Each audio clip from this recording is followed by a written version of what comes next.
Buenos días a todos.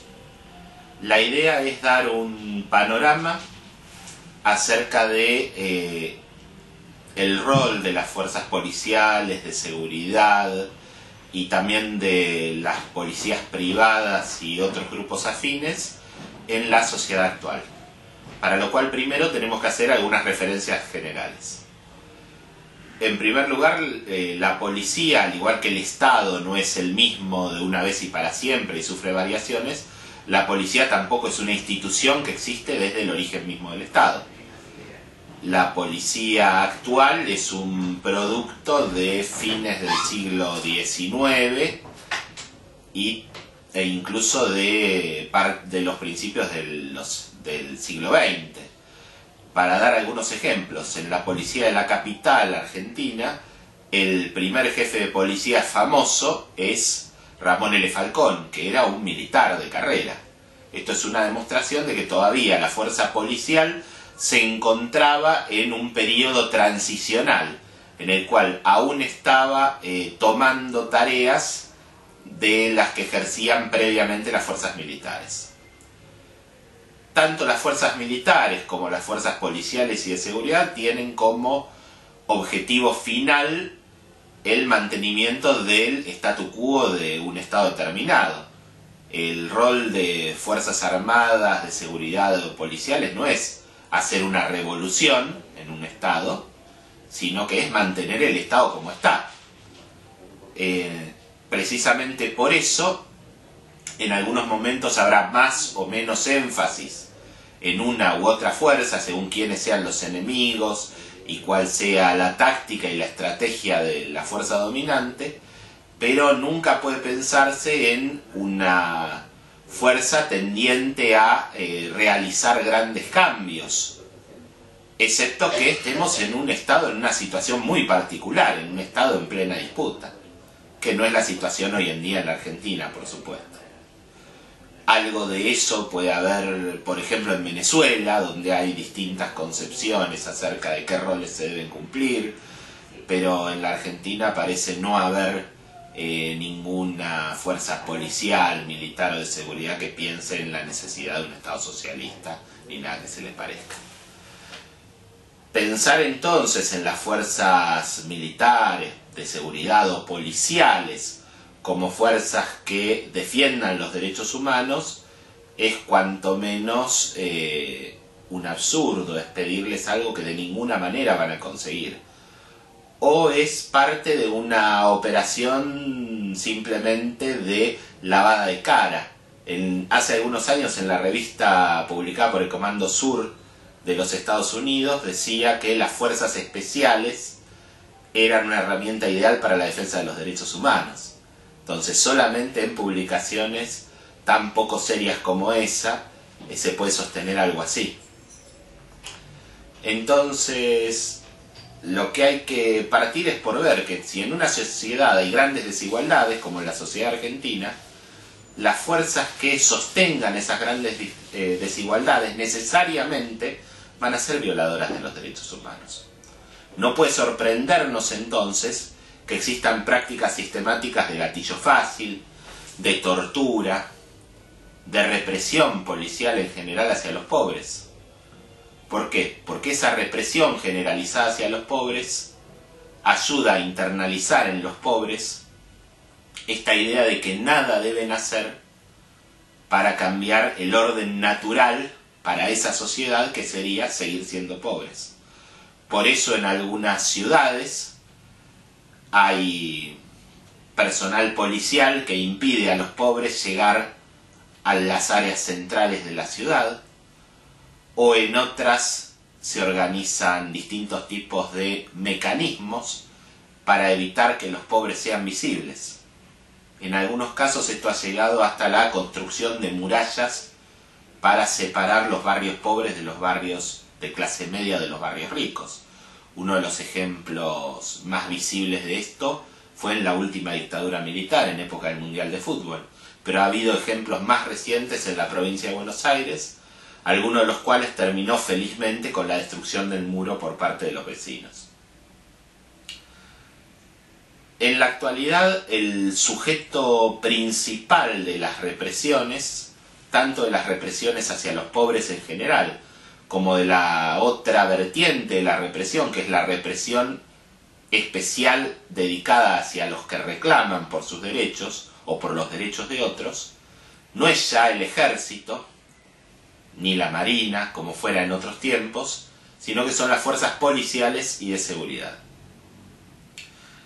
En el siglo XIX no cabe duda de que el ejército y la marina eran las fuerzas principales represoras, no solo en la Argentina, sino también en los otros países de nuestro continente. Cuando no alcanzaba con los ejércitos propios, en muchas ocasiones iban los marines estadounidenses o fuerzas militares de otros países. Pero el rol de las Fuerzas Armadas como represor tanto de los sindicalistas como de los pobres en general a través de no solo de la represión directa, sino de la inclusión forzada de los pobres en las fuerzas militares a través de las normas de vagos y maleantes que datan de época colonial, vagos, mal entretenidos, etcétera, todas las cuales hacían que los pobres por la fuerza fueran marinos o militares. Más allá de esos roles, el ejército argentino, que los cumplió en la Semana Trágica, junto con bandas paramilitares, que los cumplió después en la Patagonia Rebelde, que los cumplió en numerosas ocasiones en las cuales fueron militarizadas las huelgas, como a través del Plan Conintes y otros, ese rol prácticamente quedó imposibilitado después de la última dictadura militar. ¿Por qué? Por un elemento básico que hay que tener en cuenta, que es que no puede existir coerción sin consenso. Y a partir de la última dictadura militar, las Fuerzas Armadas argentinas carecen del consenso necesario para ser una herramienta represiva. La mayor parte de la sociedad argentina no está dispuesta a ver a militares disparándole a jóvenes manifestantes, ni permitir que los militares investiguen las actividades de las personas. ¿Por qué? Porque el genocidio que sufrimos dejó huellas muy fuertes, la mayoría terribles, pero también dejó como consecuencia esta absoluta falta de consenso de esas Fuerzas Armadas. Injustamente, porque también participaron en ese genocidio, las fuerzas de seguridad y las fuerzas policiales no han tenido el mismo nivel de destrucción de su consenso. En este sentido, las que tienen peor consenso son las fuerzas policiales, y esto explica por qué este gobierno, que por una parte se ha declarado defensor de los derechos humanos, por otra intensificó la militarización de gran parte de la seguridad, en el sentido más estrecho del término, en la zona de la capital federal y en Gran Buenos Aires, al traer a miles de gendarmes y funcionarios de la prefectura para cubrir tareas que antes cubrían los policías.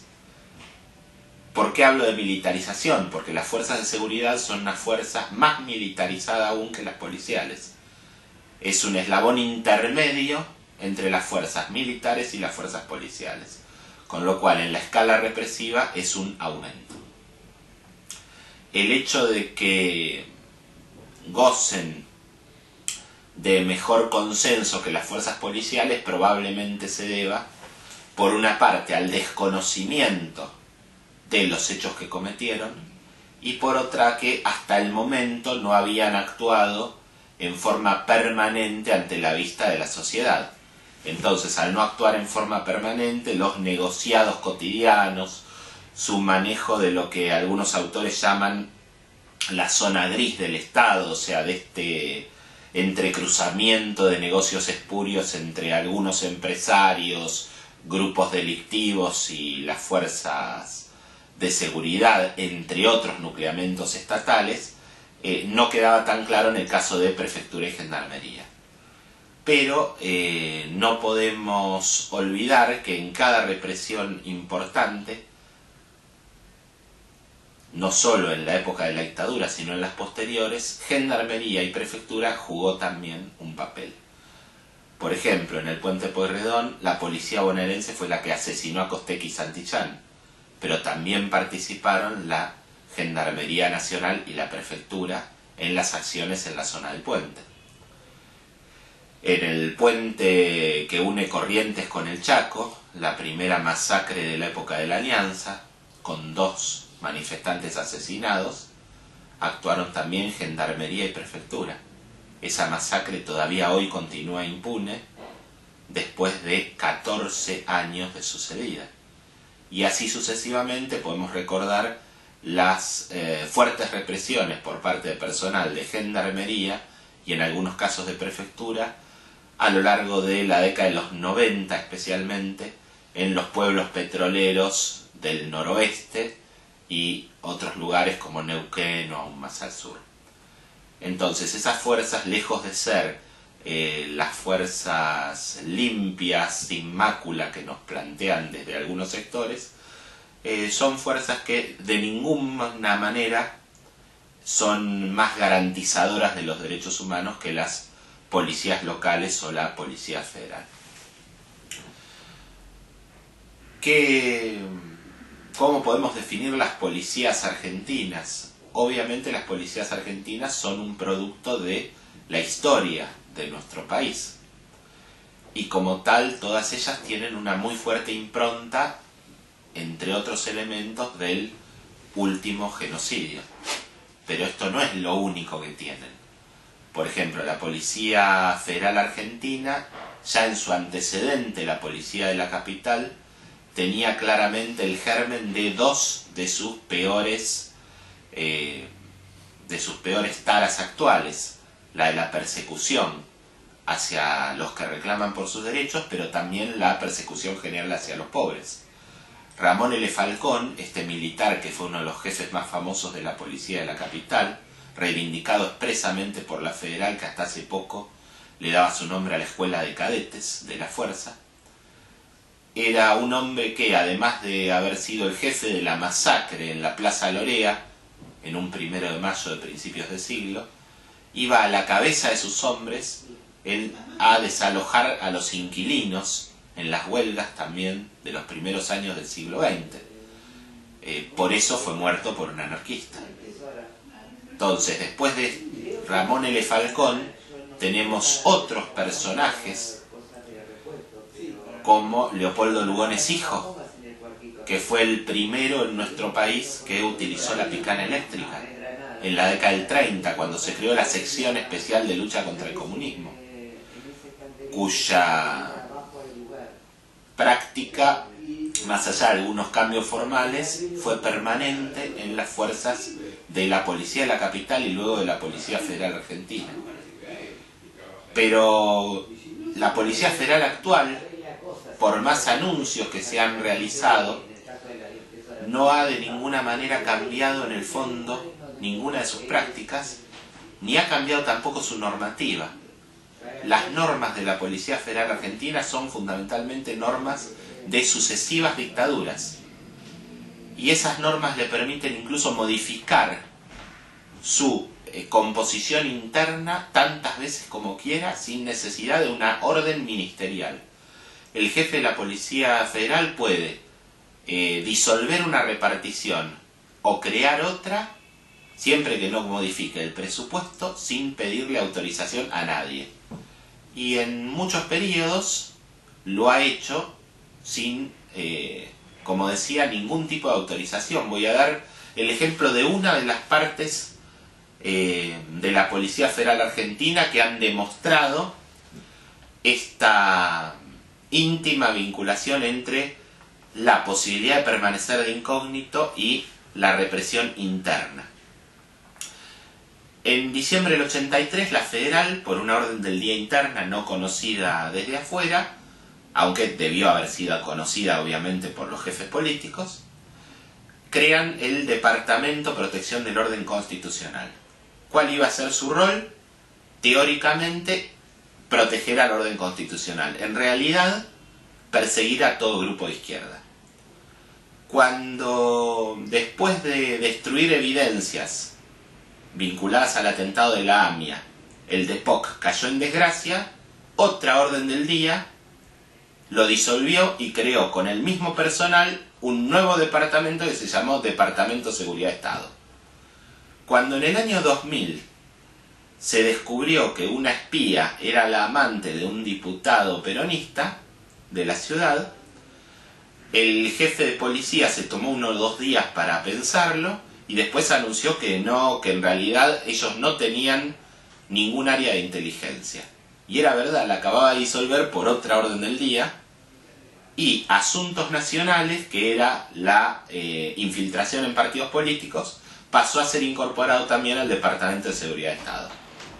Hasta donde conocemos, todavía existe el Departamento de Seguridad de Estado. Pero a todo esto, que es lo formal, debemos sumar la cantidad de policías privadas, que en muchos casos están estrechamente vinculadas con personal que sirvió en la dictadura o que hoy sirve en las fuerzas policiales y de seguridad, la creación de una fuerza nueva como la Policía Metropolitana, creada con lo peor de la Policía Federal y de otras fuerzas, y además de todo eso, la existencia de grupos patoteriles vinculados a barras bravas, a algunos sindicatos u otros que también se utilizan en ocasiones para la represión de tipo político. Para dar un ejemplo conocido por todos, el caso de Mariano Ferreira. En este marco, entonces, creemos que para cambiar necesariamente esta situación en la cual existe una sistemática violación de los derechos humanos por parte de las fuerzas policiales, de seguridad y otros cuerpos represivos formales y no formales, tenemos que empezar por reconocer que no es un problema de los estados locales, como plantean desde el gobierno nacional, ni es solo un problema del gobierno nacional, sino que es un problema de todos ellos, pero también de los grupos económicos que están detrás de ellos. Por ejemplo, existía hasta hace poco, no sabemos si aún existe, una Fundación Policía Federal Argentina, y la presidenta durante muchísimos años era Amalia Lacroze de Fortabat. Entonces, pensar que las prácticas de las fuerzas policiales están alejadas de quienes son sus sostenedores ideológicos y también económicos es evidentemente bastante fuera de lo razonable. Por lo cual, reiteramos, no puede dejarse de lado el elemento político y tampoco el elemento económico que están detrás de todo esto. Para dar un ejemplo final, hablábamos antes de las áreas grises del delito y del Estado. Cuando se plantea que se quieren tomar medidas para reducir el robo de autos, algo que sucedió un montón de veces, todos sabemos que la primera medida que hay que tomar es impedir el comercio de autopartes, porque muchos de los autos robados van a parar a lugares donde se venden las partes, después de haberlos desarmado. Y eso es una medida bastante fácil de hacer si no hubiera encubrimiento político, porque hay muchos que cobran dinero, y no solo policías, sino también funcionarios políticos, por no hacer nada contra los negocios que venden autopartes de vehículos robados. Entonces, en realidad, en ese delito inclusive, que es un delito cometido en una primera instancia por personas, en muchos casos sin gran especialización, no estoy hablando de los grandes delitos económicos que de ninguna manera se puede pensar que una policía persiga, sino aún estos delitos de poca especialización no pueden ser seriamente perseguidos porque lo que se hace es combatir al pequeño y no buscar dónde realmente se podría frenar ese hecho.